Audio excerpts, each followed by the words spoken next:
저희 그 계약법서 410페이지를 펴보세요. 저번에 좀 뭐다 말했냐 그러면은 해저 효과 관련해서 해저 효과에서도 시험이 이제 집중 출제가 된다고 이야기를 했는데, 기본적으로 이제 해저를 하게 되면은 다음 세 가지 효과가 발생이 되고, 이 건물에 대해서 두 사람이 매매를 했다. 매수인이 이제 계약금 중도금을 예컨대 1억 원을 준 상태에서 잔금을 지급 안 해서 매수인의 채무불 이유로 매도인이 계약을 해지를 했다. 그러면 첫 번째로 이제 해지를 하게 되면은 계약 효력은 소급에서 소멸이 되니까 소급효가 인정이 된다. 가장 핵심이고, 따라서 이제 계약이 소급에서 소멸이 되니까 당사자는 더 이상 이 계약에 구속될 필요가 없을 것이고, 그 다음에 이제 칠판의 사례처럼 일부 이행한 것이 있으면 계약이 해제됐을 때 이행한 거는 당연히 이제 상대방에 반환해주는 문제가 생기고, 매도인은 이제 계약금 중도금을 받은 1억 원 돌려주고 예인의 예컨대 건물을 반환하고 이런 식으로, 이걸 이제 해제의 경우는 원상회복 의무다 요리 이야기를 하고, 그다음 이거는 이제 채무불 이유로 계약을 해제하기 때문에 채무불량은 매 시간마다 나오다시피 불법행위와 더불어서 우리 민법상 위법행위에 해당이 되니까 대표적으로 손해배상 문제가 생긴다. 그래서 이제 손해배상 청구를 하게 되고, 요게 이제 흔히 말하는 채무불 이유로 계약을 해제는 법정 해제 효과고, 대신 이제 취소와 달리 해제는 채무불량 이외에 당사자 특약에서도 해제가 가능하고, 이걸 이제 약정 해제라고 한다. 요게 이제 취소하고 차이라고 저번에 엄청나게 추진을 시켜줬는데, 여기 약정 해제도 법정 해제나 마찬가지로 법적 성질은 똑같이 단독행위니까 사유만 다를 뿐이지 해제에 관한 민법 규정은 약정 해제도 그대로 적용이 되니까 이 해제 효과도 약정 해제 경우에 똑같이 발생이 되는데, 한 가지 차이가 있다. 저번에 가르쳐줬고, 이거는 이제 채무불량과 관계없이 해제하니까 손해배상 청구는 뭐한다 정리했다고 하고, 소급여와 관련해서 가장 중요한 제3자 부문적 압도적 출제가 돼서 우리가 저번에 여기까지 살펴봤고, 그 다음에 두 번째로 여기 이제 원상회복과 관련해서 여기서도 이제 한 가지를 시험에서 한 10번 출제를 했는데, 거기에 지금 얘가 지금 계약금 총금 1억 원 받은 거 있다. 그럼 이걸 이제 반환해야 된다. 그럼 이걸 이제 해제의 경우는 원상회복 의무 1 이야기를 하는데, 우리가 총칙에서 공부를 했다시피 해제하고 비스무리한 취소 경우도 똑같은 문제가 생기더라고요. 이행이 있은 상태에서 취소를 했다. 그러면 이행받은 것을 상대방이 이제 반환해주는 문제가 생기는데, 똑같이 이걸 우리는 부당이득 반환 의무라고 공부를 했다는 거야. 근데 해제 경우는 이걸 지금 똑같이 돌려주는 문제가 생기는데, 이걸 우리가 원상회복 의무라고 이야기를 한단 말이야. 그러면 이게 도대체 같은 거냐 다른 거냐. 우리 시험에 저번에 또 이런 걸 가르쳐 줬어요. 요즘은 이제 판례 사례가 99.9% 출제가 되니까 비교 문제, 취소와 해제의 차이점이라든가 이런 게 이제 별로 출제가 안 되지만, 옛날에는 이게 워낙에 중요하니까 차이점 같은 거를 시험에서 곧잘 출제를 했어. 이렇게. 근데 우리 시험에 이런 게 한번 출제가 됐다는 거야. 우리 시험에 취소와 해제의 차이점 관련해서 뭐 틀린 걸 골라라 해가지고 3. 취소든 해제든 취소든 해제든 모두 부당이득 반환 의무가 생긴다는 공통점이 있다. 이렇게 지문이 딱 나왔어요. 했더니 이걸 지금 틀린 거라고 다 고르고 앉았다란 말이야. 그러니까 왜 틀렸냐고 내가 물어봤어요. 했더니 취소는 부당이득 반환 의무고 해제는 원상회복 의무니까 양자 모두 부당이득 반환 의무가 생긴다는 공통점이 있다. 이건 잘못됐다. 이렇게 고르더란 거야. 국어시험을 봤다네. 국어시험을. 그런데 엄청난 충격을 받은 적이 있었는데, 이건 맞는 거라고 말이야. 무슨 얘기냐면 해제 교육이 이제 원상회복 의무라고 이야기를 하지만 이것도 본질은 부당이득 반환 의무가 똑같은 거란 말이야. 분석해 보면 얘가 1억 원을 취득하게 되면 법률상 원인은 매매예요.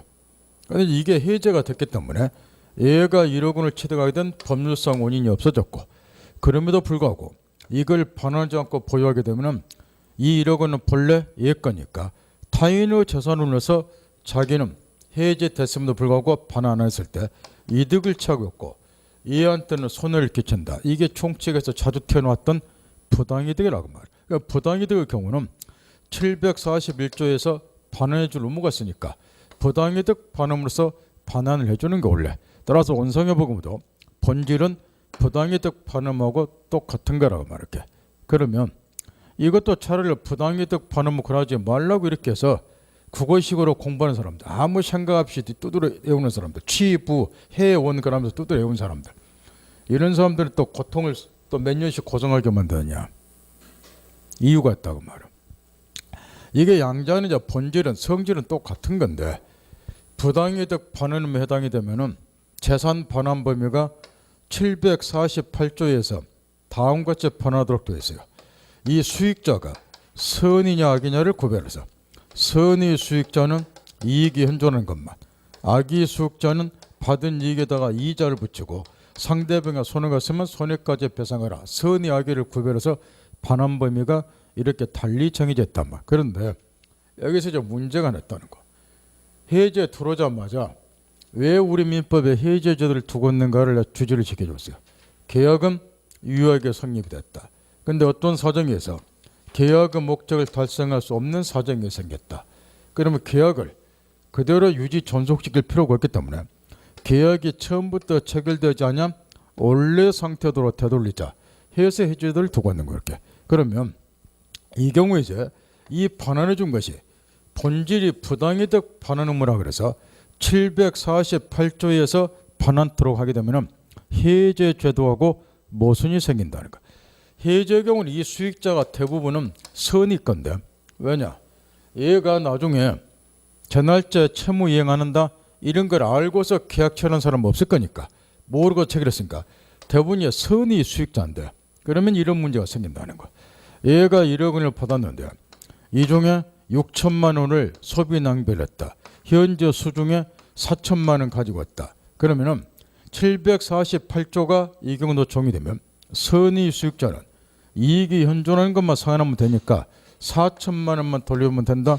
이런 결론이 된다만 그러면 원래 상태대로 복구가 안 된다는 거. 예전에 원래 상태로 돌아갔다는데 원래 상태대로 복구가 되면 1억 원 받았으면 1억 원 그대로 돌려줘야지 원래 상태대로 복구가 되는 거 이렇게. 이게 문제라고 말이야. 해서 이제 원상회복 의무라고 하는 것도 본질은 부당이득 반환과 똑같은 건데 재산 반환 범위를 달리해야 된다. 해제 취지에 맞게 해서 이제 부당이득 반환 의무에 관한 특칙으로서 원상회복 의무라고 규정해 놓고 책에서 이게 핵심이란 말이야. 거기 동그라미 1번에 부당이득의 특칙 똑같다 설명이 되어 있고 그 다음에 이제 동그라미 2번 핵심이라고 말이야. 해제의 경우는 원상회복을 해서 뜻풀이 없어 원래 상태대로 복구시킨다 그 이야기야. 그러면 뒷구절 이익이 현존으로 따질 필요 없이 선의하게 따질 필요 없이 받은 것부 전부를 뭐하라 반환하라. 그래야 원래 상태 돌아가는 거야. 해서 이제 재산 반환 범위가 부당이득하고 원상회복하고 차이가 있다면 양자 성질은 똑같고 그게 핵심이니까 그 정리 잘하고 그 다음에 원상회복과 관련해서 548조 2항이 지금 한 10번 시험에 나온 건데 원래 저 원상회복을 할 때는 원물 반환의 원칙을 하는 거예요. 여기 저 매도인 같으면은 얘가 1억 원을 받았다. 이 금전을 그대로 반환해 주는 원칙이다. 이런 이야기야. 근데 여기서 이제 문제가 하나 548조 2항인데 이렇게 저 매도인처럼 반환해 줄 물건이 금전인 경우는 548조 2항에 이렇게 됐다는 거. 받은 이익에다가 1억 원에다가 받은 날로부터 이자를 붙여서 상환하라. 반환해 줄 물건이 금전인 경우는 이게 지금 548조 2항이다 말이야. 이 법조문 자체도 자주 물어보지만 여기서 가장 중요한 거는 왜 이자를 붙여서 반환해야 되는가. 그 이유를 시험에서 지겹도록 출제를 하고 있다는 거. 왜 이자를 붙여서 돌려주는가. 먼저 원상회복은 저번에도 이야기했다시피 동시행관계예요. 얘가 1억 원 반환 가고 얘가 건물 파는 것은 동시에 파는 것이 공평하기 때문에 그러면 얘는 지금 동시행 항변권을 가지고 있다고 말이요. 그러면 계약을 해지했는데 1억 원을 바로 반환하지 아니하는 것이 설명 잘 들어야 돼요. 해지했음에도 불구하고 1억 원을 바로 반환하지 않는 것은 이자의 반환 의무 후 이행지체에 해당이 되는가? 요걸 지금 여기서는 따져봐야 되는데, 지금 동시행항벽권이 존재한 원상이 뭐 동시행관계니까 그러면 해제했다. 그럼 1억원을 돌려줘야 되는데 1억은 반환을 안 하고 있다는 거. 그럼 이것도 반환 후 뭐 이행지체 채무불이행에 해당이 되는가? 요게 여기서는 핵심이라는 건데, 당연히 반환 후 뭐 이행지체에 해당되는 것은 아닐까라고 말이야. 동시행항벽권이 존재하니까. 따라서 첫째, 이 받은 1억원에다가 이자를 붙이는 것은 반환 후 뭐 이행지체 때문에 이자를 손해배상 명목으로 이자 붙이는 것은 아닐까라고 말할게. 그러면 왜 이자를 붙이는데? 요게 문제인데 방금 답은 여기 있단 말이야. 이 원상의 보고모도 본질은 뭐하고 똑같은 거냐? 부당이득 반환 의무하고 똑같은 거라. 원상의 보고모도. 근데 부당이득의 경우는 받은 이익에다가 이자를 붙일 수 있다는 거. 따라서 거기 우측에 보면 판례가 시험에 10번 넘게 나온 판례인데, 그러니까 무대포를 읽은 데서 문제 푸는 거 아니고 위에서부터 세 번째 줄. 원상회복도 일종의 부당이득 반환 성질을 가지는 것이지 반환 의무 이행지체로 인한 손해배상은 아니다. 그게 핵심 구절이야. 방금 얘기한 것처럼 이자 붙이는 것은 해제했음에도 불구하고 바로 반환을 안 하는 것이 반환 의무 이행지체에 해당되니까 손해배상금으로 이자 붙인다는 소리는 아니라고 말. 이거는 동시행관계니까 반환 의무 이행지체는 아니니까 왜 이자 붙였냐? 이것도 부당이득 반환 의무 성질을 갖기 때문에 이자를 붙이는 거다. 그 요지인데 여기서 또 한 가지 중요한 게 있어.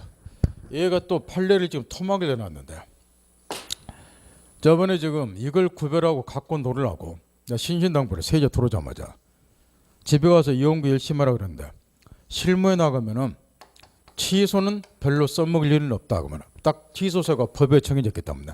근데 해제는 실무에 나가면 엄청나게 써먹고 살았다. 끝버금을 전날째 대금 안 주고 또 소유권이잖아 하니까 이게 채무불량.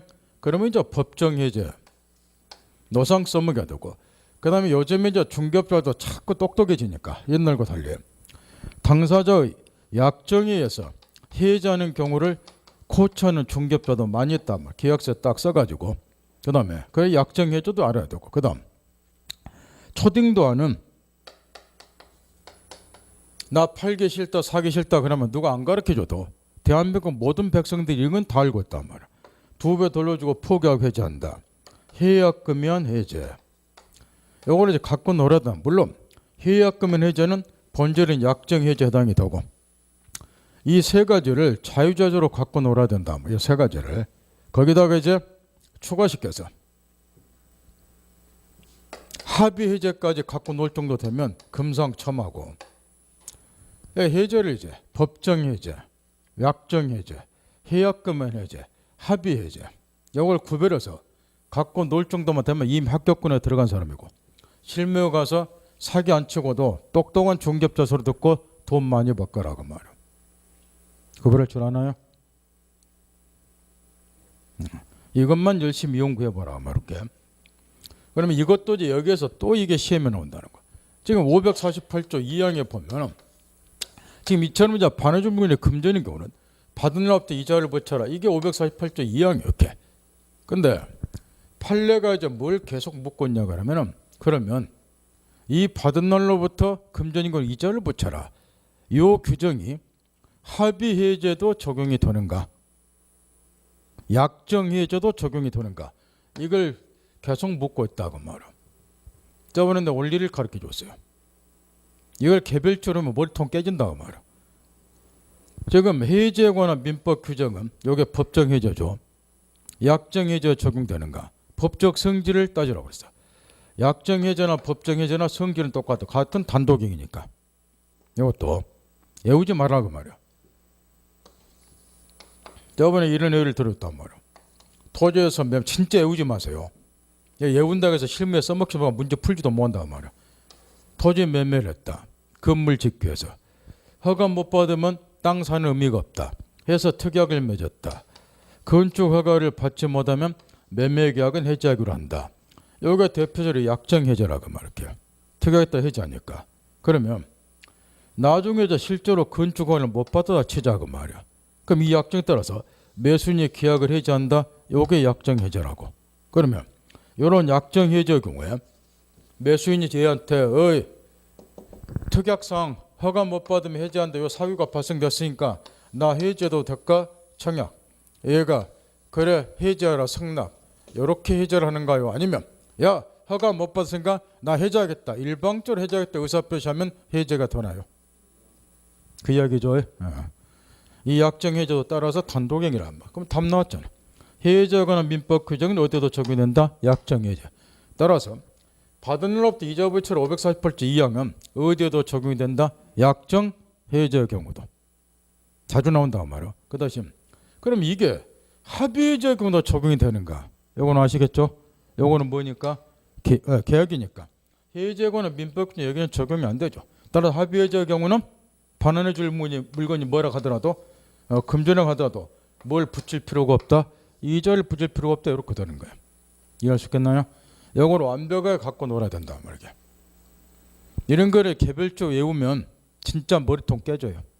학교 가고는 그림 멀다고 말이야. 원리를 터득하라. 원리 터득한다는 것은 이 법적 성질 깨우치는 거야. 요거 단독행위, 요거 단독행위, 요거는 계약.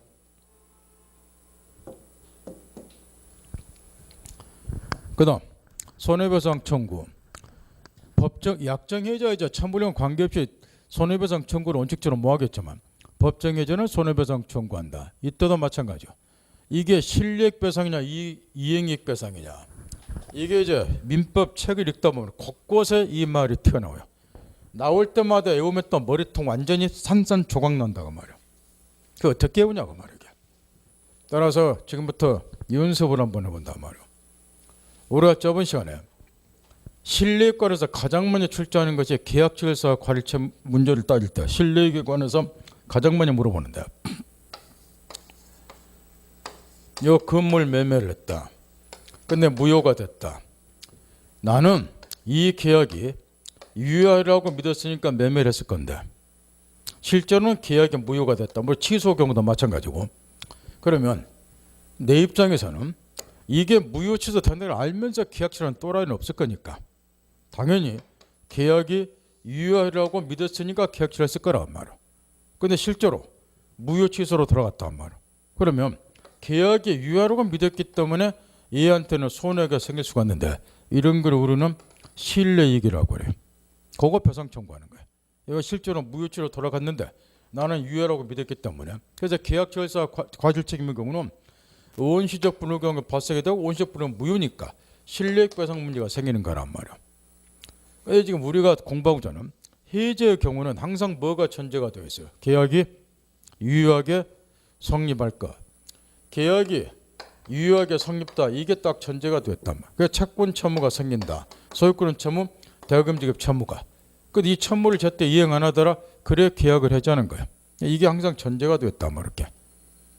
무효가 되면 채권 채무 없으니까 채무가 문제 안 생긴다. 그건 초등도 아닌 이야기고. 문제는 이제 이 경우에 얘가 제때 채무 이행 안 했기 때문에 내가 계약 해제하고 손해배상 청구한다. 그럼 이때의 손해, 물론 얘가 손해배상 청구 거꾸로 하는 거 마찬가지지만 이때의 손해는 실리액 배상이냐 이행이익 배상이냐.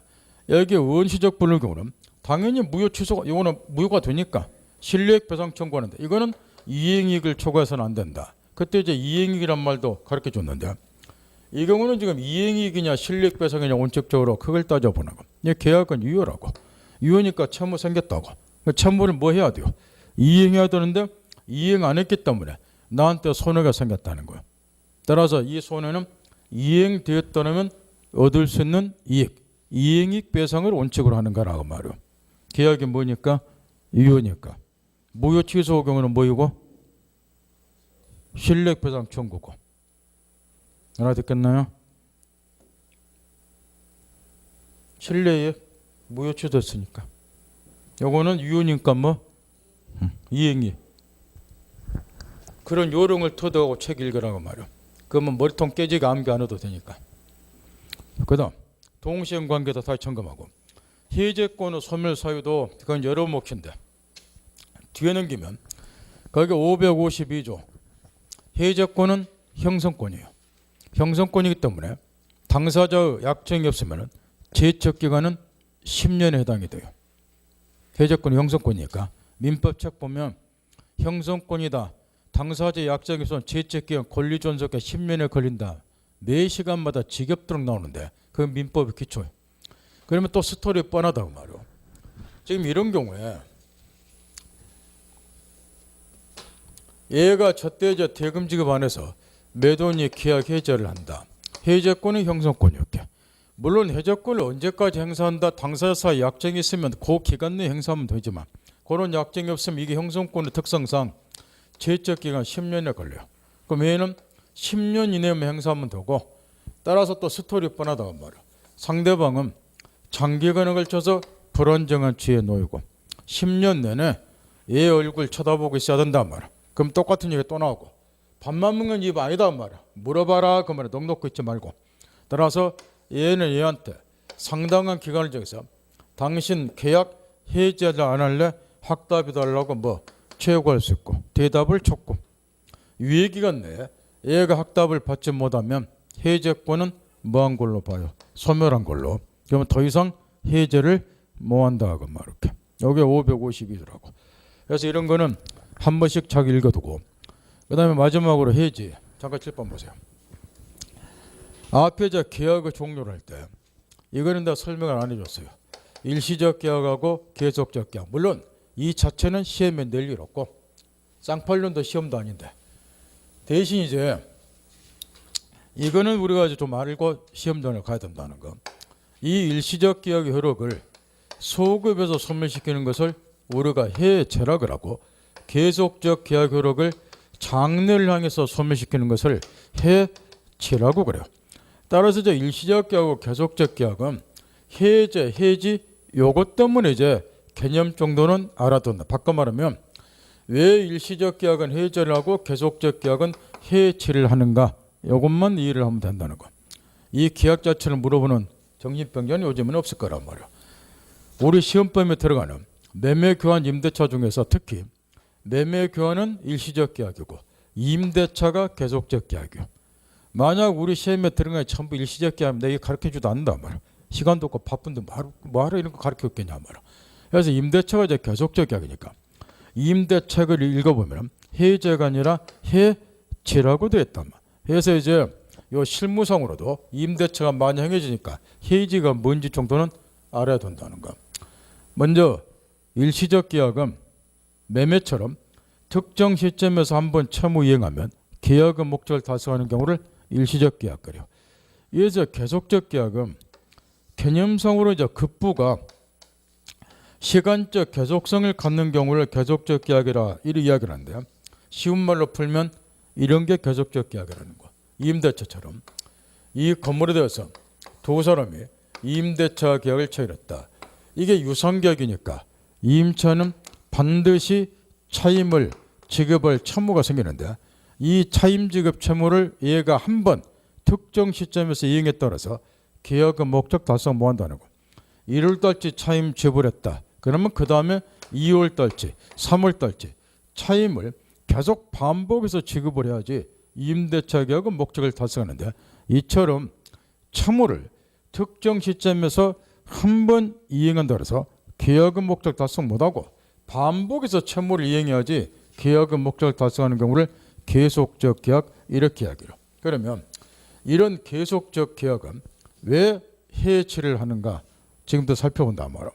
지금 이 임차인이 1년간은 또박또박 차임을 잘 지불을 하다가 참고적으로 재산권의 경우는 존속기한이 워낙에 장기이기 때문에 재산권자가 두 번이나 2년이죠. 2년 이상 지로지급을 쳐나보면 재산권 설정자가 소멸 청구해서 내쫓아버리지만 임대차 경우는 2년이 아니라 2기로 되어 있죠. 그래서 얘가 두 달치 차임을 연체를 했다. 그러면 이제 이 시점에서 원래 돌아면 임대인이 임차인에게 임대차 계약을 해지를 해야 되는데 계속적 계약이니까 우리가 이제 해제 공부를 했으니까 해체를 한다고 한번 가정을 해보자고 말이야. 다시 한번 공부할 겸해서 그러면 해제를 했다 14개월째. 그러면 해제의 가장 중요한 특징은 소급여 견적이 되니까 이 시점에서 거꾸로 거슬러 올라가서 계약 체결 당시 처음부터 임대차 계약에 체결되지 않은 상태로 돌아간다면 소급액 인정이 되니까. 그러니까 이제 논리피는 쪽으로 원상회복이 이루어지고, 그러면 원상회복 의무가 생기니까 지금부터 원상회복을 시킨다는 말이야. 먼저 임대인의 경우는 지금까지 1년치 차임은 받았다 그 말이야. 이거 어찌해야 되는가? 그대로 보유해도 되는가? 요 1년치 차임 다시 반환해야 되는가 이야기인데, 처음부터 임대차 계획 체결되는 원래 상태로 돌아가기 때문에 지금까지 받은 1년치 차임은 임차인에게 전액 반환을 해야 되고 원상회복이 돼야 되니까, 이런 말을 알아들어도 이게 원상회복이라는 거 알아듣겠나요? 예. 그럼 2달치 밀린 거는 당연히 지불할 필요가 없어요. 그 다음 거꾸로 임차인은 지금까지 14개월 동안 가부 건물을 사용을 해왔는데 처음부터 임대차가 체결되는 원래가 돌아가기 때문에 얘는 임차권이라고는 정당한 권한이 없이, 쉬운 말로 말하면 가부 건물을 무단으로 지금까지 14개월 사용한 셈입니다. 이렇게 무단으로. 그럼 이런 경우는 사용이익, 이럴 때 사용하는 대가를 법률용어로 사용이익이라고 표현하는데 내가 가르쳐줬죠. 이거는 차임이란 말을 쓸 수가 없으니까. 따라서 이제 14개월 동안 이 건물을 사용한 사용대가, 사용이익을 돈으로 환산해서 거꾸로 얘한테 반환을 해줘야 돼요. 더 나아가서 지금 건물 얘가 점유하고 있는데 이 건물을 더 이상 사용하면 안 되니까 건물도 그대로 반환해야 되고, 이렇게 돼야지 원상회복이 이루어져. 이렇게 원상회복이 되면 뭔가 좀 번거롭다는 걸 우리가 알 수 있어요. 받은 거 돌려준다, 뭐 계산하던데 이렇게. 근데 원래대로 한번 해지를 한번 해보자 말이야. 해지는 가장 중요한 특징이 소급에서 계약료를 소멸시키는 게 아니라 장래를 향해서 계약료를 소멸시키는 거. 이렇게. 그럼 해지를 하게 되면은 해지할 때까지 임대차 계약 관계는 노타치, 요거는 유효하게 존속하는 것으로 본다고 말이야. 대신 해지한 시점부터 앞으로 장래를 향해서 임대차 이렇게 소멸되는 거 본다는 거. 그러면 해지 경우는 첫째, 소급여가 인정이 안 돼요. 따라서 원상회복을 시킬 필요가 없다는 거. 이때까지의 계약관계는 유효하게 존속이 되니까. 그러면 뒤처리 한번 해보자. 얘가 지금까지 1년간 차임 받은 것은 임대차라는 정당한 권한에서 차임 받은 거기 때문에 요 1년치 차임 받는 거 반환해 줄 필요 없어요. 이때까지는 임대차가 유효하게 존속한 셈이니까. 대신 2달치 밀린 거, 미행의 차임 지급 채무 2달치 밀린 거는 얘가 얘한테 지급을 해줘야 돼요. 이때까지는 임대차가 유효하게 존속한 셈이니까. 이 말도 알아듣겠죠. 그 다음 이때까지 14개월간은 임대차가 유효하게 존속하는 셈이니까 얘가 임대인의 건물을 사용하는 것은 임차권이라는 정당한 권한에서 사용한 거니까 사용이익을 돈으로 환산해서 반환할 필요도 없고 계산할 필요 없고, 그 다음 그러나 더 이상은 건물 사용해서는 안 돼요. 해지를 하면 해지한 시점부터 장래를 향해서 임대차 계약은 소멸됐으니까 더 이상 건물 사용해서는 안 된다. 그러면 정리 정도. 해지를 하게 되면 아주 간단해요. 2달치 밀린 것 지급하고 건물 더 이상 사용만 안 되니까 반환하고 땡이라고 말해. 뒤처리가 해지했을 때 편하냐, 해지했을 때 편하냐 두말 것 없어요. 해지할 때가 뒤처리하기 훨씬 편하다는 거. 무슨 이야기 하려고 하냐 그러면 이 임대차와 같은 계속적 계약은 채무를 여러 번 반복해서 이행을 해야지 계약의 목적을 달성을 해요. 그러다 보니까 소급여가 인정이 되고, 따라서 원상회복 의무가 생기는 해제를 하게 되면은 그걸 원래 상태로 돌리는데 여러 가지 번거로운 점이 수반이 된다는 거. 그러느니 차라리 기존의 계약 관계는 손대지 말자 그만 노타치하고 이 시점부터 장래랑에서 계약을 소멸시키는 것이 뒤처리하기 편하다. 그래서 이 해지라고 하는 걸 한다 그 말. 따라서 정리 정도. 해제하고 해지는 본질적으로 두 가지 차이가 있다는 거. 해제는 소급여가 인정이 되니까 원래 상태로 돌려라 원상회복 의무가 생겼지만, 해지는 소급여가 인정이 안 되니까 원상회복 의무가 안 생긴다. 이게 본질적인 차이예요. 대신 마지막 페이지 보면은 청산 의무라고 하는 게 쓰였어요. 가로친 2번에 요거는 원상회복 의무하고는 전혀 다른 거니까 절대 오해하면 안 된다는 거. 여기 청산 의무라고 하는 건 뭘 말하냐, 임대차처럼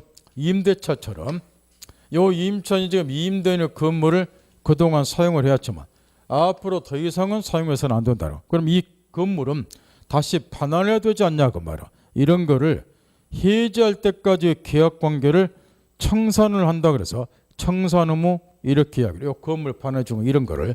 원상회복하고는 전혀 별개의 거니까 이거를 원상회복금으로 오해하면 절대 안 된다는 거.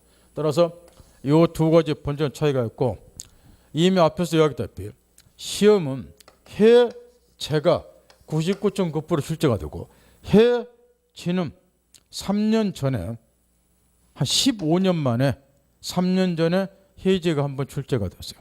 그만큼 출제 비중은 뒤떨어지니까 해제가 주로 압도적으로 출제가 되고 이 차이점 정도만 알아두고 임대차 계약 책 읽을 때 왜 해지를 하는가, 해지하면은 어떤 효과가 생기는가, 해지하고 어떤 차이인가 이 정도만 알아두고 공부하라는 거야. 그 다음 매매와 관련해서 거기 법적 성질, 유상, 쌍무, 불허식 계약이다, 낙성이다 쭉쭉 있고 우측의 매매 성립관에서 이 매매 성립관에서는 특히 이제 세 가지 것이 문제가 되는데 매매 계약을 체결할 때 예약을 통해서 매매 계약을 체결하는 경우도 있으니까 매매 성립관에서 첫 번째로 논의점 문제가 매매 예약 문제고, 두 번째 매매 계약 체결할 때 계약금을 주고받다 보니까 이 계약 뒤적거리지 말고 설명 들어요. 설명 들으시라고. 책 뒤적거리지 말고. 아직도 적응 안 됐나요? 설명하고 책으로 돌아와서 요거 이렇게 가르쳐 주잖아. 그때 책 이렇게 피라고 말이야. 설명할 때는 여기 설명만 듣고. 그렇게도 풀어놓으면 집에서 좀 읽고 오고. 설명할 때는 설명. 중요한 건 다 짚어주잖아요. 책으로 돌아가서 해가지고. 그때 책 뒤적거리자고 말이야. 저도 신경이 예민해지고 옆에 짝꿍도 나중에 가면 옆에 자꾸 뒤적거리면 짜증이 나요. 막. 그래서 그런 거예요. 두 번째로 이제 계약금이 문제가 되고 계약 체결할 때 계약금 주고받으니까 물론 시험은 압도적으로 이 계약금에 관해서 거의 한 년마다 한 개씩 출제되니까 압도적으로 출제가 되고 그 다음에 이제 계약 체결 시에 비용이 소요되는 경우가 있어요. 매매 계약 체결 시에 그거를 매매 계약 비용 그러는데 이거는 당사자 쌍방의 근본 절반씩 부담을 텐데 시험권에서는 그다지 출제는 안 되고 다만 실무에서 이게 돈 문제가 걸렸기 때문에 이런 건 여러분 몫이니까 한번 읽어보면 되고 시험은 계약금 쪽에서 압도적으로 출제가 된다는 거. 다만 이제 매매 예약은 어쩌다 한 번씩 출제가 되니까 기본적인 내용은 숙지를 좀 해야 되는데 이런 것들을 좀 신경 써두란 거예요. 지금 예약은 글자 그대로 장내 본계약을 체결할 것을 미리 약정하는 계약을 예약이라 그러니까 매매 예약은 이런 걸 말할 거라고 말이야. 갑이 토지 소유자다. 얘가 이 토지를 지금 당장 말고 1년 뒤에 사고 싶다. 해서 이렇게 청약을 했어요. 1년 뒤에 1억 원에 나한테 팔아라 청약. 이에 조건이 맞으면 얘가 그래 알았다. 1년 뒤에 1억 원에 받게 승낙. 그럼 양의사표시 합의가 돼서 장래 1년 뒤에 본계약인 매매계를 체결할 것을 미리 약속하는 계약 이런 거를 매매 예약 이렇게. 그러면 1년 뒤에 사고 싶으면 1년 뒤에 그냥 본계약 매매해서 참으면 되지. 말라고 지금 이렇게 예약을 맺는가. 장점이 여러 가지가 있어요. 호텔 예약했을 때 장점하고 똑같이 생각하시면 돼. 호텔 예약해서 장점하고 똑같이 생각하란 말이야. 그러면 이런 예약과 관련해서 민법 총칙에서 이걸 하나를 또 직업비록 묻는데 계약법 말고 총칙에서 이 예약이라고 하는 것이 단독행위냐 계약이냐 이걸 함정으로 자주 물어보네. 단답식으로. 방금 이야기한 것처럼 예약은 청약 승낙합시다 성립되니까 예약은 단독행위 아니라 돈 말할 것 없는 계약이고 그 중에서도 무슨 계약이냐 이런 예약을 맺게 되면 장내 본계약을 체결하될 채권 채무를 발생시킨다 그래서 채권 계약이다. 따라서 예약은 단독행위 아니라 언제나 계약이다. 이걸 잊어먹지 않도록 해야 되고 총칙에서 단답식으로 많이 물어보니까. 그 다음 여기 예약에서 가장 큰 문제는 뭐냐 이 문제예요. 지금 이렇게 예약을 백날 맺어본들 장래 1년 뒤에 본계약이 매매계약이 성립이 안 되면 이게 아무 필요가 없다는 거예요. 근데 이제 문제는 예약을 맺더라도 본계약이 매매계약을 처리하는 것이 그다지 쉬운 일은 아니라는 거. 왜 그러느냐? 1년 뒤에 이 토지가 10억으로 꽁충 튀었다 치자 한 말이에요. 참고적으로 이 예약이 1년 뒤에 팔아라 팔게 이런 거는 예약이 아니라고 말이야. 그 둘이 그냥 말장난하는 거야. 이 예약이 되려면은 장래 본계약의 요소가 되는 매매 체결한다. 그럼 매매의 가장 중요한 요소는 매매대금 얼마냐, 목적물 뭐냐. 이게 중요한 거. 장래 본계약의 요소가 되는 매매 같으면 매매대금, 목적물 이런 게 확정이 돼 있거나 확정할 수 있는 표준이 정해져 있어야 돼. 그래야 예약이 되는 거야. 1억은 이렇게. 바로 이것 때문에 예약 맺는 거죠. 10억으로 띄어도 얼마에 살 수 있으니까 1억에. 호텔 예약도 이런 장점이 있잖아. 그거 똑같이 생각하면 된다고. 근데 이제 문제는 10억으로 띄었을 때 얘는 좋아서 입이 찢어진단 말이야. 본계약 처리자고 당연히 하겠지만 얘가 문제란 말이야. 현재 10억짜리를 단돈 1억 원에 팔려고 하겠냐 말이야. 너 해버리면 과당이 된다고 말이야. 이게 본계약 처리가 쉬운 일이 아니라는 거야. 그래서 이제 관건은 어떻게 하면 본계약을 처리할 것인가. 이게 문제이고 따라서 이 본계약을 체결하는 방법과 관련해서 예약의 종류가 크게는 두 가지, 세부적으로는 네 가지로 구별이 돼요.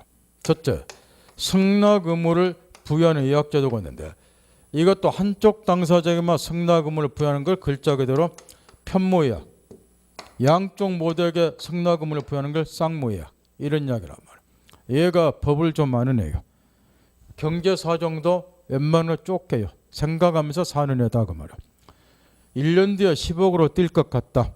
이런 거 분석해 보니까 그러면 본계약 처리 청할 때 얘가 분명히 노한다 해서 특약을 미리 맺었어요. 우리 편모예약을 맺자 이렇게 특약을 딱 맺고 얘한테 승낙 의무를 부여를 딱 해놨다. 이런 거를 편모예약. 그럼 1년 뒤가 됐다. 10억으로 뛰었다. 얘가 본계약 처리자와 청약하면 얘는 승낙할 의무가 있으니까 승낙해야 된다. 그럼 본계약 처리하기가 쉬워진다는 거야. 쌍무예약은 양쪽 모두 두 놈 모두 승낙 의무를 부담. 그럼 얘가 청약하면 얘가 승낙, 얘가 청약하면 얘가 승낙. 이런 거를 쌍무예약.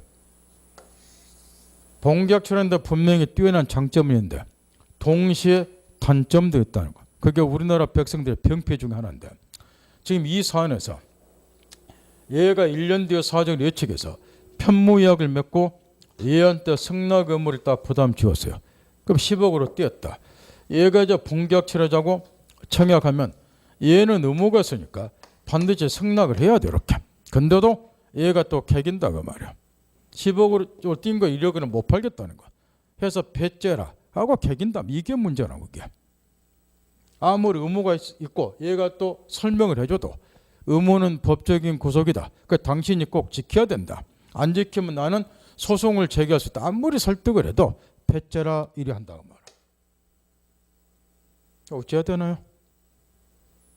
본계약은 체결해야 될까요? 이게.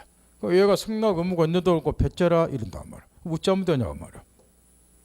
배째야죠. 소송 제기하라고 말이야. 그런 다음에 승낙 의사표시에 가름하는 판결을 받으면 돼요. 얘가 성소하게 되어 있으니까. 승낙 안 하니까 판결이 무엇을 대신한다? 승낙을 대신한다 그 말이야. 그러면 본계약인 매매계약은 체결이 가능해요. 더 나아가서 얘는 조직의 쓴맛을 완전히 본다 그 말이야. 소송 비용은 누가 부담해요? 패소자 부담이에요. 그러니까 무지하니까 지금 개기는가 배째라고. 배째라는데 배 안 째주면 그것도 못난 놈이란 말이야. 복공반 입장에서. 따라서 얘는 개 100살 나는데 나도 귀찮다 그 말이야. 뭐까지 해야 되니까 소송까지 해야 되니까. 해서 이제 이 승낙 의무를 부여하는 예약의 동시에 단점이 있다 보니까 이것보다 더 용이하게 본계약을 처리하는 방법이 없겠나 해서 나오게 된 것이 예약 완결권 제도라고 말이야. 이 예약 완결권을 한쪽 당사자만 부여하는 것을 일방 예약, 양쪽 모두가 예약 완결권 갖는 것을 쌍방 예약. 여기서 특히 핵심은 예약 완결권은 형성권이다 요게 핵심 포인트 이렇게. 따라서 형성권은 권리자가 일방적으로 의사표시를 하면 되니까 이번에 얘가 이런 것도 쫓겼어요. 승낙 의무를 부여하는 예약을 맺게 되면은 상대방 얘가 의무가 있음에도 불구하고 승낙 안 할 수 있다. 그럼 나는 소송까지 제기해야 되니까 하세우려고 귀찮다 그 말. 해서 이번에는 이렇게 특약을 맺었어요. 우리 일방 예약을 맺자 이렇게. 그런 다음에 매수인 자기가 예약 완결권을 딱 보유를 했다. 이처럼 예약 완결권을 한쪽 당사자만 보유한 것을 일방이야. 때 됐다. 10억으로 뛰었다. 그럼 이번에도 얘가 본계약 체결자가 청약하고 얘가 오케이 승낙해야지 매매가 성립되는가. 이번에는 이럴 필요가 전혀 없다는 거. 예약 완결권은 형성권이니까 이제 공부 2달 했기 때문에 형성권을 알면 얼마나 민법 공부가 재밌어지는가를 아마 감은 잡고 있을 거예요. 형성권 깨우치면 아마 한 10점은 붙고 들어갈 거예요. 독거제 형성권 나오죠? 민법책에 연구 잘하세요. 형성권 깨우치면 10점 붙고 들어가. 맨날 똑같은 소리 나오니까. 따라서 얘가 형성권이니까 일방적으로 예약 완결하자 의사표시하면 이게 형성권이니까 얘 의사는 개무시가 되고 본계약인 매매가 성립 효력 발생. 이게 일방이야. 우회 것보다 엄청 편하죠. 쌍방 예약은 양쪽 모두가 예약 완결권을 보유. 그럼 얘가 일방적으로 예약 완결을 의사표시하면 얘 의사와 상관없이 얘가 일방적으로 예약 완결을 의사표시하면 얘 의사와 상관없이 매매계약 성립 효력 발생. 이게 쌍방 예약이라고 말이야. 이게 따라서 훨씬 우회 것보다 편하다고 말. 그러면 계약 자유 원칙에 각에서 예약을 맺는 당사자는 네 중에 세부적으로 보면 네 가지가 있으니까 네 중에 아무 예약이나 선택해서 예약을 맺어도 상관이 없는데 문제는 이걸 뭘 알아야지 예약을 맺죠. 장단점 등을 알아야지. 그죠? 따라서 실무상으로는 이걸 이렇게 특약 맺어가지고 뭐 편무 이야기다, 뭐 쌍방 이야기다, 뭐 일방이다 이런 사람은 거의 없을 거이고 내가 모르긴 몰라도 따라서 특약이 없으면 네 중에 어떤 걸로 추정을 해야 되는가? 우리 민법은 일방 이야기에 관해서만 민법에 규정을 해놨어요. 민법에. 따라서 특약이 없으면 우리 민법상으로는 무슨 이야기로 추정이 된다? 일방 이야기로. 거의 대부분 실무에서는 일방 이야기로 추정이 되겠죠. 이런 특약을 안 맺으니까. 여기서 이제 문제가 하나 있다는 거예요. 일방 이야기는 방금 이야기처럼 매도인 매수인 둘 중에 한 녀석이 예약 완결권을 갖게 되는데 한쪽만 예약 완결권을 보유하니까 그러면 우리 민법에서는 일방 이야기로 추정이 되는데 그럼 매도인과 매수인 두 사람 중에서 누가 예약 완결권을 보유합니까? 이게 실무에서 아주 중요한 건데 예습한 사람 알겠지만 이런 말이 책에 있던 게 없던 거야. 법이 안 나와 있다고. 이게 문제라고 말. 일방으로 추정하는데 여기까지만 나와 있잖아. 안 그래요? 아직도 예습 안 하고 다니나요? 웬만하면 예습하셔야 되잖아. 어느 정도 민법이 뭔지 감 잡았을 거니까.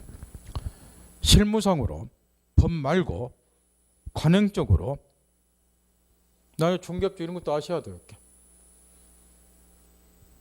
누가 관행적으로 예약 완결권을 보유할 것처럼 보이나요? 법이 아니고 거래 관행상 그래요. 여러분 생각 맞아요. 매수인이야. 거래 관행상으로는 실무에서는 매수인이 예약 완결권을 보유하는 걸로 본다. 일방 이야기니까. 그러면 이제 매수인 쪽에서 일방적으로 예약 완결하자. 여기서 이거는 시험에는 안 나와요. 법이 아니라 거래 관행이 그렇기 때문에 이런 거 외울 필요는 없고 실무에서 이제 필요할 때 써먹으란 말이죠. 예약 완결하자 일방적 의사표시하면 예 의사와 상관없이 본계약인 매매가 성립 효력 발생 이렇게 이제 실무에서는 돌아간다는 거예요. 이런 거 읽으세요. 의에서 예약은 채권 계약이다 언제나 그게 핵심이니까 정리 딱 하고 2번 성질에서 다시 한번 집중하세요. 지금까지 가르쳐준 것이 원래 본래 의미의 순수한 의미의 매매 이야기를 여러분부터 설명해 드린 거예요. 지금 그런데 이 매매 이야기라고 하는 것이 실무에서는 물론 시험에서는 이제 이런 식으로 이제 이야기 출제가 되겠지만 실무에서는 가등기 담보 저당권 할 때 가등기 담보가 뭔지 이제 기초는 내가 가르쳐 줬는데, 이 가등기 담보 법률적 수단으로 매매 이야기 활용되는 경우가 엄청 많다는 거. 이런 식으로 지금 이 을이 갑으로부터 가등기 담보 이해하려면 또 매매 이야기를 알아야 돼요. 이 매매 이야기 가등기 담보 법률적 수단으로 많이 활용이 되기 때문에 을이 갑으로부터 1억 원 빌리고자 한다. 담보증으로 요구했다. 채무자 약속했다.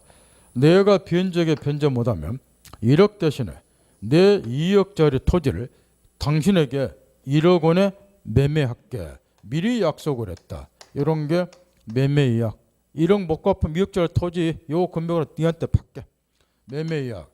A를 믿을 수 없으니까 이약에 따른 권리를 보존하기 위해서 채권자가 가등기 했다. 그래서 가등기 담보. 요 가등기 담보 법률적 수단으로 저번에 이제 예에 들어준 건 대물변제 이야기였는데, 이 대물변제 이약 말고 매매 이약을 맺는 경우도 억수로 많다는 거. 실무상으로 등기 보면 주로 이렇게 많이 되어 있어요. 등기 보면은. 그러면 이 경우 이제 나중에 얘가 변제 안 하면 얘는 가등기에서 번등기 함으로써 1억 대신에 2억짜리 토지한 소유권 취득한다. 가등기 담보 폭리취한다. 따라서 가담법이 제정이 되었다. 가담법의 취지 청산금 지급해야지 번등기 한다. 매매 이약. 요게 가등기 담보. 이런 식으로 많이 활용이 돼. 그거 써놓은 거 여기다. 예약의 종류 집에서 있고, 예약의 종류는 시험에 안 나와요. 내가 첫날부터 이야기했다시피 민법 시험에서 뭐 종류 물어보는 무식한 놈은 만약에 이런 종류나 물어보는 아가 있으면 그날부터 아마 퇴출당할 거야. 이게 법학 시험에서 민법 시험에 특히 이런 종류 물어보는 시험 없으니까 이해만 하면 되고, 우리 민법은 일방적으로 추정한다. 정리했다고 하고. 그래서 나오게 된 게 예약 관결권이다.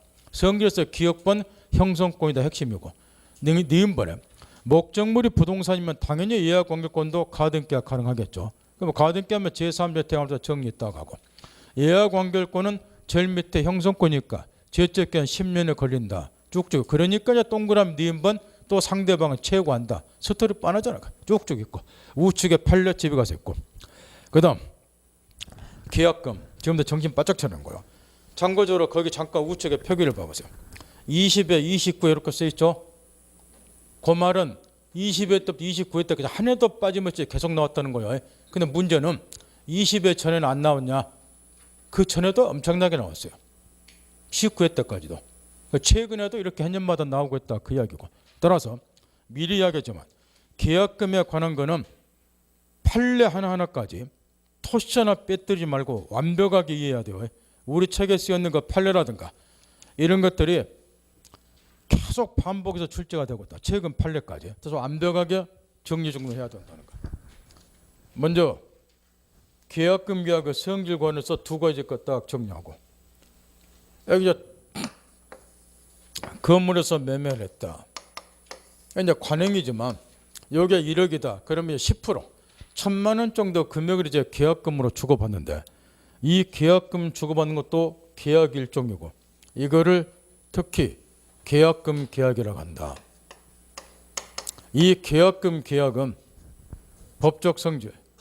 첫째, 매매 계약을 전제로 성립이 되니까 전제가 되는 매매가 주된 계약, 계약금 계약이 종된 계약, 주종관계 딱 그 이야기죠. 이때 절대 속으면 안 될 것. 이 계약금 계약이 매매 계약의 종된 계약이라고 해서 언제나 매매 계약하고 동시에 성립될 필요는 없다. 나중에 매매 계약처라고 나중에 계약금 주고도 상관이 없다. 더 중요한 거. 저번 주에 계약의 종류 가르쳐 줄 때 이런 이야기를 해줬어요. 전형계약 15개 중에서는 현상광고계약 하나만 유일하게 이런저런 이유 때문에 요물계약이지만, 전형계약 15개 속에 포함은 안 돼 있지만 요물계약으로 압도적으로 시험에 나오는 하나가 있는데 그게 계약금 계약이다. 이런 말을 했는데, 이 계약금 계약이 요물계약이다. 이게 그렇게 중요하다는 거. 따라서 첫째 요 주의할 거. 지금 계약금을 여기에 이제 1억이라 치고 1,000만 원을 주기로 했다고 말이야. 그러면 매도인이 계약금 1,000 줘라 청약.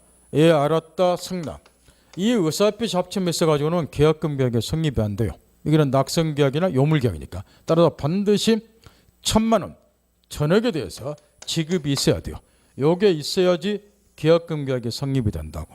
알아듣나요? 따라서 계약금을 주고받기로 약정만 맺었거나 또는 계약금의 1,000만 원 중에서 일부만 지급했거나 이런 경우는 계약금 계약이 성립이 안 되는 거예요.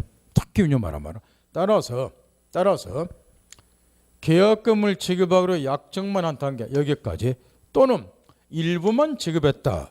이런 경우는 계약금 계약이 성립이 안 되기 때문에 계약금 효력이 발생이 안 되는 거야. 그러면 시간 중에 또 바로 뒤편에 나오지만 우리 민법에서는 당사자 특약이 없으면 계약금은 565조 1항에서 해약금으로 추정이 돼요. 따라서 매도인은 계약금 2배 돌려주고 매수는 포기하고자 계약을 해지할 수 있는 권리를 보유한다. 이게 이제 해약금인데 그러면 요물계약이다. 따라서 계약금 주고받기 약정만 맺었다. 아직 계약금이 성립이 안 됐다. 1,000만 원 중에서 일부만 지급했다. 아직도 계약금이 성립이 안 됐다. 그럼 이게 계약금 효력이 아직 발생이 안 되기 때문에 565조 1항도 적용이 안 된다는 거야. 바꿔 말하면 해약금면 해제도 이런 건 할 수가 없다는 거야. 계약금 계약이 성립이 안 됐기 때문에. 이 말 알아듣겠나요? 따라서 이게 지금 425페이지 보면 세 줄짜리 판례가 나와 있어요. 얘가 이 판례 10줄짜리 지 마음대로 쪼개버렸는데 딱 이 세 줄을 이해를 잘하라고 말이야. 계약금 계약은 쭉쭉쭉 해서 교부를 요건으로 함으로 요물계약이다 그 이야기야. 따라서 단지 계약금을 지급하기로 약정만 했다. 1,000만 원 같으면 전혀 안 줬다는 거 또는 거기 빠졌지만 일부만 지급했다. 뭐 200만 줬다 이런 거. 이런 경우는 계약금 계약이 성립이 안 됐다는 거예요. 그러니까 계약금 효력이 발생이 안 된다는 거야. 그러니 위 민법 규정 이 새끼 이렇게 쪼개보니까 이게 뭔 말인지 알 수가 없다는 거야. 이 모질한 새끼가 이게. 위 민법 규정이 뭔 규정인 거야 이게. 판례를 10줄이면 원본을 써놔야 된다고 이해할 수 있도록. 그 토막을 내뿐가 위 민법 규정에서 이 민법 규정이 565조 1항을 말해. 계약금면 해제 그 규정이라고 말이야.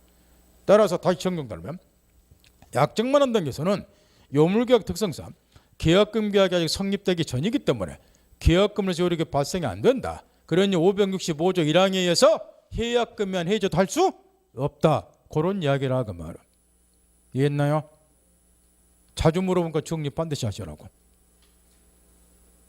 쉽게 판례를 이해를 못하면 원본을 써놓던가 이해할수록 써놓던가. 하나 써봐요. 또 문제가 있다는 거예요. 요게 이제 몇 번 출제가 됐는데 이 새끼 또 판례를 이해를 못하니까 또 찢어놨는데 428페이지 보세요. 제일 위에 보세요. 이 판례가 작년 시험에 출제가 됐는데 제일 위에 됐나요? 첫 줄 읽으세요. 이것도 또 판례를 쪼개놔버렸어 이 새끼 이게. 계약금 일부만 지급한 경우 수령자가 매매계약을 해지할 수 있다고 하더라도 또 이렇게 돼 있죠. 이게 또 쪼개놔서 이런 문제가 생긴단 말이야. 이 판례가 앞에 지금 425페이지 이 판례하고 연결이 되어 있는 판례라고. 다시 칠판 보세요. 완전 집중해야 돼요. 요거는 지금 실무에서도 중요하고 여러분 중개하면 이걸 갖고 놓으셔야 된다고. 이것 때문에 하도 실무에서 분쟁이 많이 생기니까. 다시 정리정돈. 방금 가르쳤던 420페이지에 쓰여있는 판례는 요 내용이에요. 계약금 계약은 설명 요물계약이란 말이야. 따라서 약정만 맺었다. 그럼 아직 계약금이 성립 안 됐어. 거기 지금 얘가 토막 내놨지만 일부만 지급했다. 자, 계약금을 1,000이라고 치고 300만 일부만 지급했다. 그래도 계약금 계약이 성립이 안 됐다. 따라서 이런 경우는 계약금으로서 효력이 발생이 안 되기 때문에 몇 조가 적용이 안 된다. 565조 1항이 적용이 안 된다고. 따라서 매도는 계약금 2배 들고 해지한다든가 이게 안 된다는 거예요. 여기까지 됐나요? 여기 425 쓰였는 거예요. 그런데 최근 2015년도에 무슨 일이 벌어냐. 실무에서 이런 게 비일비재하게 벌인다고. 이게 지금 근거도 없는데 이런 말을 또 여러분 한 번쯤 들어봤고 또 겪어봤을 거예요. 이 경우에 이제 계약금이 1,000인데 지금 매수인이 내가 아직 돈이 장만이 안 됐다 하고 지금 요 계약에 대해서 합가 맞가 이러고 있단 말이야. 그러면 이제 중개업자 이 새끼들이 알지도 못하면서 꼭 이런 짓 거래요. 구전 받기 위해서 이 사람들이 계약에 빨리 구속시키기 위해서. 그러면 계약금 1,000 말고 딱 50만 원만 또는 100만 원만 계약금으로 지급하고 뭐 매려져 놓다. 가계약. 이런 말 들어봤죠? 이게 법에 근거가 없는 짓거리를 하고 있는 거예요. 이게. 가계약이라고 하는 법에 전혀 근거 규정이 없다고. 그 이제 이직을 꼭 한다고. 계약금이 1,000인데 아주 싸게 불러. 얼른 성사시켜서 100만 원만 이렇게. 그래서 가계약을 딱 맺었다 이렇게. 맞나요? 그놓고 또 이상한 짓 거래. 뭐 이런 건 24시간 이내에 파토시킬 수 있다는 소리는 하고 앉았고 근거도 없는 소리를. 그래서 100만 원을 딱 줘 가격을 일단 맺어놓은 거야 이렇게. 그런데 여기서 사단이 벌어진 거야. 뭔 사단이 벌어졌냐? 이 매도인이라는 애가 갑자기 매각이 싫어졌다고 말이야. 그러니까 매도인이 뭐라고 이제 우겼느냐? 매수는 당연히 이제 노한 거예요. 가계약 상태에서 계약금 1,000 중에서 100만 원 딱 주는 상태에서 얘가 또 노한 거예요. 예스에프는 그냥 없던 걸 해보면 아무 의미가 없는 건데 얘는 이제 노한 거예요. 이렇게. 얘는 이제 해지하겠다고. 그러면 현재 상태에서는 계약금 2배 돌리고 해지 못해요. 왜냐? 계약금비가 성립이 안 됐잖아. 1,000 준 거 아니니까 그렇게. 그러면 아까 앞에 425페이지 판례처럼 이런 경우는 계약금비가 성립이 안 됐다. 그러니까 565조 1항이 적용 안 된다. 딱 얘는 2배 들고 해지할 수 없다. 결론 땡 이렇게 해야 되는데 이 자식이 계속 우긴 거예요. 이게. 나 계약금 2배를 해지하겠다고. 그러니까 이제 소송이 붙은 거야. 이 가계약 상태에서. 그러니까 대법원에서 그래 그렇게 해지하고 싶으면 해지해라 그랬는데 이 자식이 주장한 게 뭐였냐 그러면은 이 나쁜 새끼가 지금 가계약금으로 100만 원 받았죠. 그러니까 실제 수령한 100만 원은 2배 200이죠. 이것만 돌리게 해지하겠다고 또 우긴 거예요. 얘가 실제 수령은 100만 원 했잖아요. 요거 2배 들고 해지하겠다 한 거야. 그래서 대법원에서 쟤한테 쌩 뭐라고 이 새끼 무식하게도 한도 끝도 없이 무시한 놈이라고. 현재 상태는 계약금비가 성립이 안 됐기 때문에 원래대로라면 너는 계약금 해지를 못하는 것이다. 그런데 뿌득불 굳이 뭐 하고 싶으면 해지하고 싶으면 실제 수령한 계약금 2배가 아니라 원래 약정한 계약금 있죠. 1,000만 원 2배 2,000을 돌려줘 해지할 수 있다. 이래서 얘를 쌩 말아버린 사건이 428배 제로의 판례라고 말. 그래서 그 첫 줄에 뭐라고 쓰였어요? 첫 줄에 계약금 일부만 지급한 경우 수령자가 매도인을 말하겠죠. 매매계약을 뭐 할 수 있다고 하더라도 해지할 수 있다고 하더라도 그래서 이 말이 들어간 거예요. 원래는 해지 뭐 하는 거예요? 근데 네가 해지한다고 주장하니까 해지할 수 있다고 치자 그 말이야. 그랬을 때 그러면 배액은 어떤 것에 배액을 돌려주느냐? 실제 교부받은 계약금의 2배가 아니라 원래 약정한 계약금의 2배를 돌려준다 그 이야기야. 감 잡았나요? 정리 잘 하시라고. 실무에서 무지하게 써먹어야 돼 이걸. 이런 것만 잘해도 훌륭한 중개업자 소리 들어요. 이런 거 하나만 제대로 갖고 놀아도. 그 다음 다시 또 집중. 계약금 종류도 하도 시험에서 물어보는데 먼저 계약금은 작용에 따라서 세 가지로 구별을 하는데 먼저 증약금으로 성질 갖는 계약금 이거는 상식적인 이야기예요. 토지 매매를 했다. 계약금이 1,000만 원이다 주었다. 왜 계약금 줬느냐? 매매계약이 성립이 되었으니까. 따라서 이 계약금은 매매계약이 성립됐다는 것을 증명하는 역할을 하겠죠. 이런 계약금을 증약금. 상식적인 이야기. 따라서 증약금은 계약금으로서 최소한의 성질을 말하니까 시험에 딱 한 번 나와서 한 번. 그 다음 우리 민법에서는 특약이 없으면 해약금으로 추정을 한다. 이거 나왔고요. 문제는 위약계약금이라고 말이야. 이걸 갖고 이제 놀아두는데 위약계약금을 위약이란 말이 뭐요? 이것도 참 가르쳐 들어도 참 이해 못합니다. 나 이것만 가르쳤더니 열이 또 팍 솟구친데 이거 항상 용어를 봐요. 용어를 위약 약속하겠다는 소리죠. 법률용어로 번역하면 뭐예요? 그러죠. 이 채무불이행이 있다 그 이야기라고. 그래서 위약계약금 항상 채무불이행이 전제가 되어 있는 거야. 여기다 초점 맞추면 틀릴 일이 없다고. 그럼 아무 상관없이 위약 이러고 앉았으니까 남들 다 맞춘 거 틀리고 앉았지 않냐 말이야. 여기 이제 위약계약금은 첫째 중요한 거 반드시 계약금이 위약금이 되려면은 특약이 있어야 이렇게. 왜냐? 특약이 없으면 해약금으로 추정이 되니까 위약계약금이 되려면 이에 관한 특약이 있을 거 이걸 딱 전제하고 위약계약금이 두 종류가 있어요. 하나는 위약 벌의 성질을 갖는 위약계약금이 있고 하나는 손해배상의 예정으로서 정지를 갖는 위약계약금인데 위에 거는 이런 걸 말이야.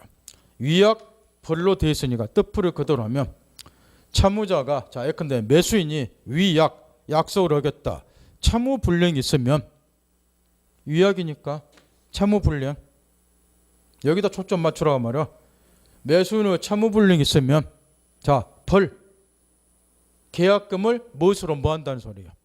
위약 벌 그랬으니까 매수인의 차무불량이 있으면 매수인이 교부한 계약금 1,000만 원을 무엇으로 벌금으로 매도인이 뭐한다 몰수한다. 그런 위약 계약금을 위약 벌 뜻풀이 그대로 하죠 이렇게.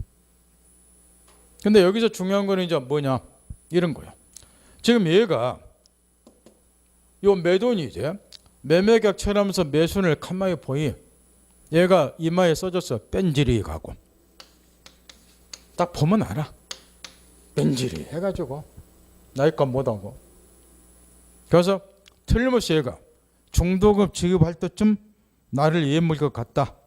말만 번질해서 뺀질 해가지고 그래서 너 그러면 죽는다 해서 이 약정을 딱 맺은 거 이렇게 위약벌 아닌 게 아니라 얘가 중도금 지급 안 했어요.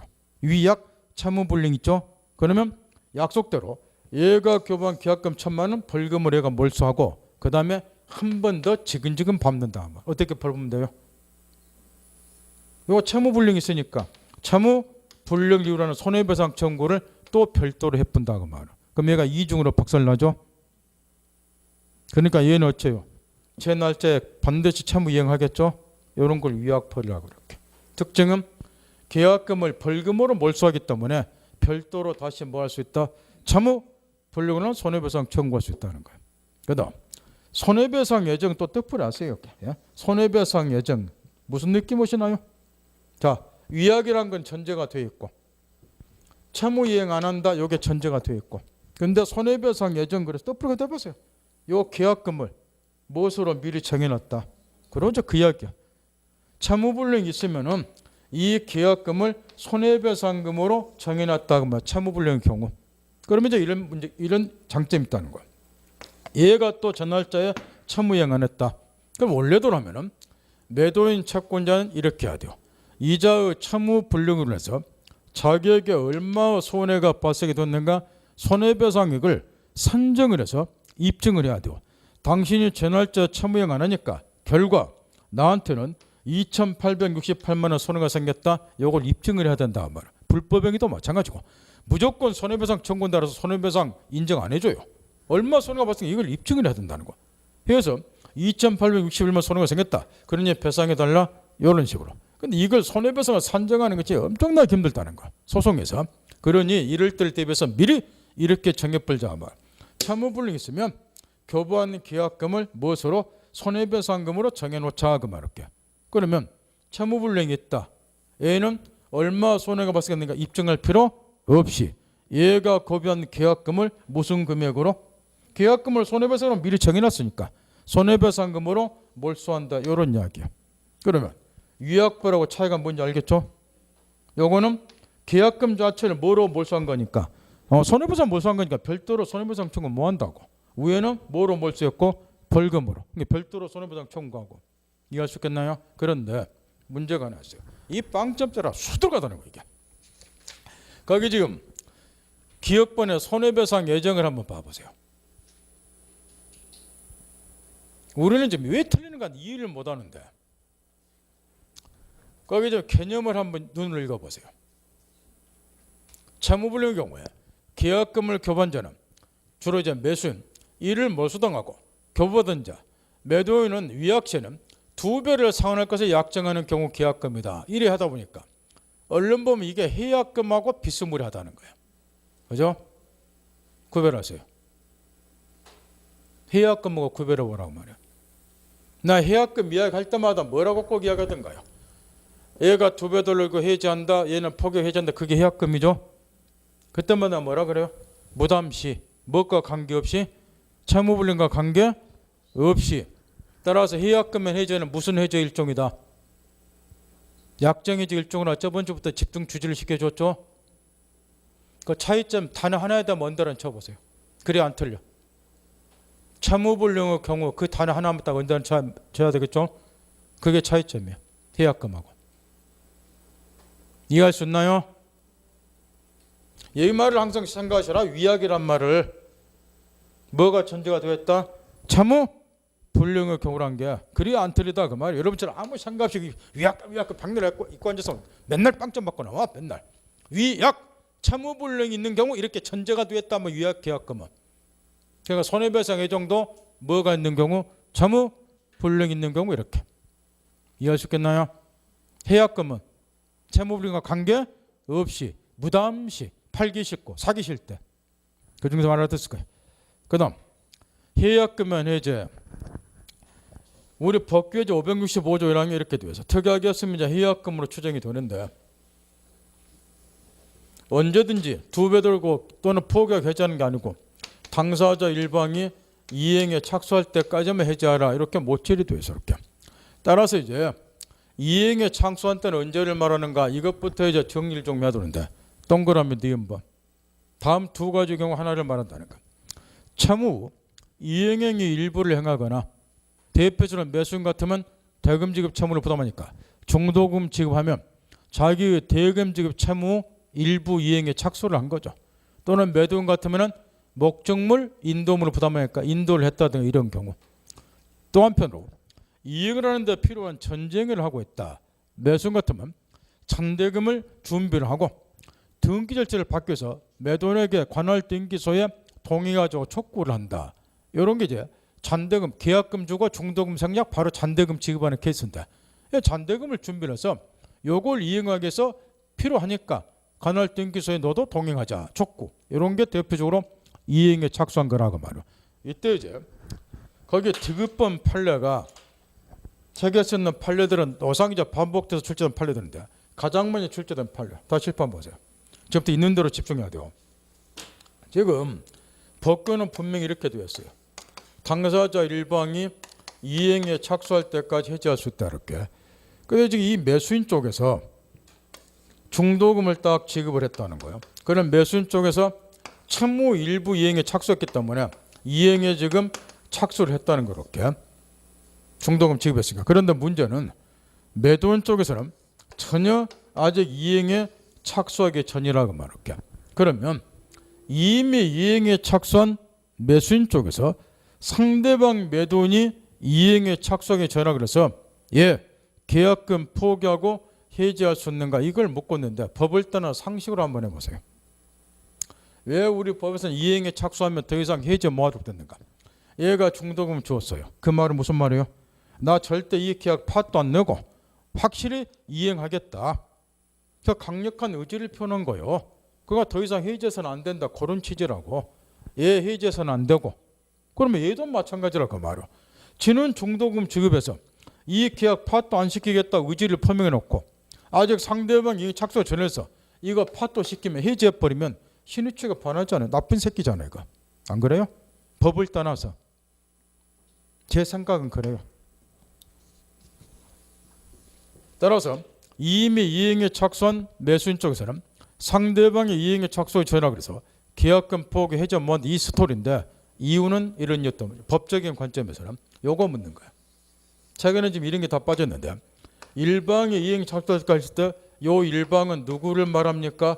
요거를 묻고 있다. 시험은 이렇게도 물어봐. 만약 이 일방을 설명 잘 들어도 상대방으로 국한해서 해석을 한다고 가정을 하면 뜻풀이 해보세요. 일방 이행 착수할 때 이 말은 상대방이 이행에 착수할 때까지 해지할 수 있다. 이런 의미가 되겠죠. 일방을 상대방으로 해석을 하면 그럼 이 말 여기 대입시켜 보세요. 자기는 이미 이행에 착수했지만 얘는 아직 이행에 착수 안 했잖아. 그러면 상대방이 이행에 착수할 때까지는 해지할 수 있다 이렇게 되니까 얘가 이행에 착수 안 한 이상 얘도 해지할 수 있다 이런 결과가 돼버려. 이미 중도금 지급해놓고도. 따라서 우리의 판례는 일방이 이행에 착수할 때까지 일방은 상대방으로 국한해서 해석하는 것이 아니고 이 일방은 쌍방 중 어느 일방을 말한다 그 말. 이렇게 물을 또 안 틀리도록 하라고 말. 쌍방 중에 어느 일방을 말한다 말. 그러니까 두 놈 중에 아무나 이행에 착수하면 두 놈 중에 누구도 해지 업무한다 그런 의미야. 일방은 상대방을 국한해서 해석할 문제가 아니고 쌍방 중 어느 일방을 말한다 말. 그러니 얘가 이행에 착수한 이상 뭐 얘가 착수하든 얘가 착수하든 어느 누구든 착수하면 어느 누구든 더 이상 계약 해지 못한다. 얘도 해지 못하고 얘도 쪽에서도 해지 못하고 이렇게 물어볼 때 안 틀리도록 하라 그 말이야. 책에 쓰여있는 것처럼 하는 거는 누구나 다 맞춰요. 그 외워서라도. 그 이유를 물어볼 때 안 틀리도록 하라 그 이야기 지금. 그다음 거기 지금 일본 팔려도 지금 과거에 10여 년 전에 수도권에서 자고 나면 아파트 값이 뭐 1,000만 원, 뭐 5천만 원 뛰었던 그 시절에 빈번하게 발생이 된 사건 중 하나인데 지금 이런 거예요. 지금 아파트 매매를 했다. 아파트 매매를 3억에 했다. 계약금 3천 주고 일단 매매를 했다. 그런데 이제 문제가 생겼다는 거예요. 자고 나면 몇 천씩 뛰더라는 거야 이게 아파트가. 그러면 얘가 팔기 싫으면 계약금 2배 들고 해지하면 돼요. 이거는 얘 권리는 있기 때문에. 근데 이제 2배 돌려주자니 3천을 얘한테 주는 셈이 되니까 6천 주면은 3천 손해 보잖아요. 이 똥차도 같은 놈이 계약금에 해지는 또 하기 싫어. 내가 손해 보긴 싫으니까. 애꾼이 중개업자를 자꾸 닥달한 사건인데 중개업자에게 이야기를 한 거예요. 계약처는 벌써 5천만 원에 뛰었다. 그러니까 매매대금 좀 올리라 해라. 이 소갈머리 없는 또 매수원에 가서 여기 계약처는 지금 계속 5천 올라가고 또 앞으로 올라갈 것 같으니까 매매대금 조금 더 올려주자. 이자가 자꾸 뭐라 하니까. 그런데 올려줄 필요 없잖아요. 올려주면 바로 3억으로 매매를 해요. 따라서 이제 매수는 노 거절했고 눈치를 챘어요.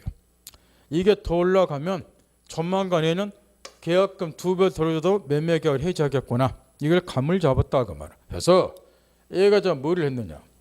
중도금 지급 날짜가 3월 20일인데 중도금 지급일이 도래하기 전 3월 5일쯤 미리 중도금을 얘한테 지급을 딱 했다는 거예요. 명파겠나요? 그때 또 받더라는 거야. 구자본 알려달라 했더니. 그럼 이자는 이행기가 도래하기 전에 이행에 착수했죠. 근데 그 다음에 아파트 값이 또 1억이 뛰었어. 그러니까 얘가 이제 뭐를 했느냐. 얘가 이행기가 도래하기 전에 이행에 착수한 것은 이행 착수가 아니다. 그래 나 6천만 원 돌려주고 해지하겠다. 이렇게 주장한 사건대로 이런 사건들이 수도권에서 10여 년 전에 엄청나게 발생됐어요. 이런 사건들이. 근데 이에 관해서 우리 판례는 특별한 사정이 없는 한, 바꿔 말하면 이행기가 도래하기 전에 이행해서는 안 된다. 이런 특약이 없는 한 이행기 도래하기 전에 이행에 착수한 것도 이행 착수고 따라서 결론 매도인은 더 이상 계약금의 배액 2배 돌려주고 계약 해지할 수 없다. 이 판례라고 말이야. 그 책에는 특별한 사정이 없는 한 이행기 전에 이행에 착수했다만 써졌는데 결론을 항상 떠올리라고 말이야. 따라서 어찌 된다고요? 따라서 매도인은 계약금 배액을 상환하고 더 이상 계약 해지할 수 없다. 결론이 그렇게 돼요. 그 다음 그 밑에 그 색칠하는 그 판례에서 1번도 시험에서 자주 물어보는데 1번 판례도 이거는 이제 계약금을 주고 중도금 생략하고 바로 잔금을 지급하려는 사건인데 일단 매도인 쪽에서 때가 되니까 매수인에게 잔대금 지급하라고 이행 최고를 했어요. 잔대금 지급 안 하니까 잔대금 지급해달라는 소송을 제기한 사건인데 매도인 쪽에서 매수인을 상대로 잔대금 지급하라고 소송을 제기한 것이 이행에 착수한 거냐 이야기예요. 당연히 이행에 착수한 거 아니죠. 왜냐 매도인은 매수인한테 이행 촉구를 했지 뒤쪽에서 이행 착수한 적 없잖아요. 상식이잖아요. 이 사건은 매도인이 매수인한테 돈 달라고 청구하지 청구하고 자기 쪽에서 착수한 거 없잖아요. 따라서 이행에 착수한 거 아닌데 그럼 이제 결론 지으세요. 따라서 이 사건의 결론은 1번 사건의 결론 그 판례는 안 써놨지만 따라서 매수인은 여전히 계약금을 포기하고 계약 해지할 수 있다. 결론. 이 사건의 결론이 매도인이 잔대금 지급 청구 소송 그러니까 이행에 착수한 거 아니기 때문에 매수인은 여전히 계약금을 포기하고 계약을 해지할 수 있다. 결론이 그거라니까요. 그 다음 3번 판례 2번은 시험에 나올 거 없고, 이 3번 판례도 최근 판례로서 이것도 시험에 3년 전부터 출제가 되고 있는데 다 칠판. 토지거래 허가제 관련해서 계약금에 관한 판례가 2개가 출제가 되는데, 하나는 우리가 총칙에서 배웠고 저번 주도 가르쳐 들었어. 이거 토지거래 허가의 소유자는 토지다, 매매를 했다, 관할관청 허가 받기 전 유동적 무효다. 총칙에서 시험에 나온 판례는 어떤 판례가 나왔었나요? 저번 주도 가르쳐 들었어. 총칙에서 나온 판례는 유동적 무효 관련해서 565조 1항이 나왔죠. 이런 유동적 무효 경우도 565조 1항에 적용이 되는가? 해약금면 해제가 가능한가? 요게 출제가 됐고, 여기 해약금면 해제는 계약 일반의 법칙이니까 이런 유동적 무효인 경우도 똑같이 적용. 따라서 매도는 계약금 배액을 상환하고 계약을 해지할 수 있다. 이게 총칙에서 출제가 됐고, 이제 계약법에서는 한 단계를 더 나가서, 그러면 이 경우에 유동적 무효인 경우도 배액 상환하고 계약 해지할 수 있는데, 문제는 나중에 관할관, 지금 여기 계약금만 교본 단계요. 매매했을 때 관할관청 허가를 받았다 그 말. 이 관할관청 허가를 받은 것이 그러면 이행의 착수로 볼 수 있는가? 그러면 더 이상 매도인은 계약금 2배 돌려주고 해제를 못하는가? 여기에 이제 계약법으로 넘어 출제가 됐단 말. 줄기 잡을 수 있겠죠? 총칙에서는 배액 상환하고 해제할 수 있는가? 해제할 수 있다. 여기 출제가 됐고, 계약법에서는 관할관청 허가를 받은 뒤에도 그러면 배액 상환을 해제할 수 있는가? 요게 이행의 착수냐? 요걸 묻었는데, 관할관청 허가 받으면 총칙에 배웠다시피 계약 자체가 처음부터 유효로만 바뀔 뿐이지, 그잖아요. 처음부터 유효로만 바뀔 뿐이지 관할관청 허가 받더라서 이행의 착수한 거가 아니기 때문에 여전히 매도는 계약금 배액을 상환하고 해지할 수 있다. 결론. 총칙에서 물어본 거 관련해서 같이 사고를 해야 돼요. 그 다음 행사 방법, 제일 밑에 니은번. 여기 이제 매수인의 경우는 계약금을 이미 교부를 해놨기 때문에 포기하고 해지하면 돼요. 문제될 게 없는데, 매도인 수령자가 문제라고 말이야. 얘는 반드시 계약금 단순히 해지하겠다고 의사표시해서는 안 되고 배액을 제공해야지 계약 해지가 가능해요. 배액을 제공만 하면 되기 때문에 얘가 매수인 쪽에서 수령하지 않는다 그래서 굳이 법원에 공탁까지 할 필요는 없다는 거. 배액 제공만 하면 되기 때문에 그거 정리 딱 하고, 그 다음 지금부터 정신 빠질 차려야 돼요. 거기 뒤에 이제 해제권과 행사 효과 관련해서, 해약금 행사 효과 관련해서 이거를 왜 틀리는가 참 이해가 안 되는 대목인데 시험을 엄청 물어보고, 물론 좋게 해석을 하면 본 시험장 가면 시간이 촉박하다 보니까 뭐 글자 잘못 읽혀서 틀렸는가 보다 이해는 그렇게 할 수는 있겠지만, 지금부터 2개를 비교하자는 거예요. 법정 해제 효과하고 이 해약금면 해제하고 법정 해제. 1. 해제하면 소급액 인정이 된다. 2. 이행한 것이 있으면 원상의 보금화가 생긴다. 3. 채무불이행 때문에 손해배상 청구. 이게 기본적인 효과예요. 이렇게. 그러면 해약금면 해제는 법정 해제가 아니라 무엇 일종이다? 채무불이행과 관계? 진짜 그 말 좀 입에 오르도록 하려니까 채무불이행과 관계없이 하는 거야. 무담시 2배 돌려주고 팔기 싫으면, 사기 싫으면 포기하고, 그게 약정해지 일종이다 그 말할게. 따라서 이제 이 경우도 일단은 소급여가 인정이 된다. 이건 똑같아요. 그런데 이 경우는 일단 원상의 보금은 안 생겨요. 왜냐? 이행에 착수하기 전까지는 해제하기 때문에 이행한 게 있을 수가 없잖아요. 이행한 게 있어야지 원상회복이 될 건데. 그 다음 3.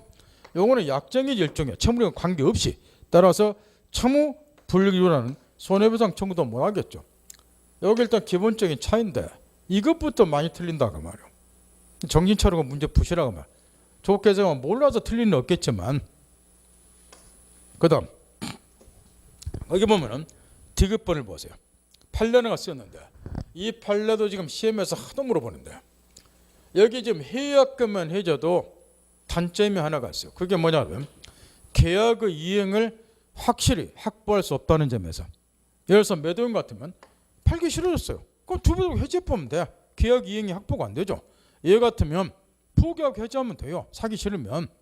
따라서 이제 계약의 이행을 확보할 수 없다는 점에서는 해약금면에서 단점이 있다는. 그런데 매수인 같으면 예를 들어서 나는 이 토지를 반드시 매입을 해야 되겠다 그 말. 근데 매도인이 계약금 줌 당겨서 2배 돌려주고 해제해버리면 나는 매입을 못 한다는 거예요. 따라서 이런 경우에 해약을 못하도록 해제를 못하도록 못질러 벌자. 그러면 특약 맺으면 돼요. 계약금이 해약금의 성질을 갖지 않는 것으로 특약을 맺어라 그 말이에요. 그러면 이 특약에 따라서 계약금은 해약금의 성질을 가질 수가 없는 거라 그 말이에요. 그러면 더 이상 얘는 2배 돌려주고 얘는 포기하고 계약 해제 못해요.